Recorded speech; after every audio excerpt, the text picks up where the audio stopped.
What's the worst conversation you have ever had with a child? I was babysitting my cousin's 5-year-old daughter. Cute kid, big eyes, pink sparkly Crocs. Looked like she'd never sinned a day in her life. Spoiler alert, she was emotionally armed and dangerous. We're sitting at the kitchen table eating cereal. Well, she's eating. I'm picking at my sad adult salad and she goes, "Why are you eating leaves? Are you in trouble?" "No, sweetie, this is lunch." She squints, like she's trying to solve a murder mystery, then says, "That's not lunch, that's what bunnies eat when they're sad." Okay, bit rude, but fair.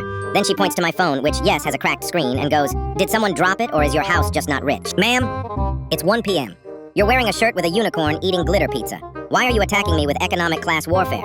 I try to laugh it off and say, "Phones break sometimes." She nods. "My mommy says poor people say that." What? She takes another bite of her Lucky Charms, then casually asks, "Do you live in a real apartment or a pretend one?" Now I'm Googling therapy rates, while holding a juice box. I say, "I live in a very real apartment." She goes, "Oh, is it the kind where your neighbors scream a lot?" Excuse me? Did she just emotionally audit my zip code? Then she notices my car keys and says, "Do you drive a sad car or a shiny car?" I think it's pretty shiny. She nods with pity. "You think that, but I bet it smells like old fries and tears." She finishes her cereal, swings her legs like she's conducting an orchestra of chaos, then spots my sketchbook on the counter. Points at it like it owes her money. "You draw?" "I try," I say, like a fool. She flips it open, sees a pencil portrait I worked on for 3 hours, stares at it like she's judging an ancient artifact, and goes, "Do you have shaky hands like Grandma?" I blink. She blinks. The universe blinks. I stare. She stares. The universe stares, and then quietly leaves the room like it wants no part in this. Silence was my peace offering. She flips another page, lands on a sketch of a tree, tilts her head and goes, "Is this tree sick?" "Ma'am, you're 5. You just learned how to spell zebra last week. Why are you critiquing my emotional landscapes like a haunted art professor who's seen too much?" "No. Why?"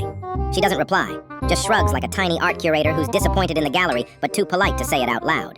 She must have seen my face crumble from her attacks, because she softly goes, "It's okay. My friend Tyler draws like this." Tyler. Her friend Tyler. I think, wow. She's not even comparing me to herself. She's comparing me to another 5-year-old, a peer, a contemporary in the Crayola Renaissance.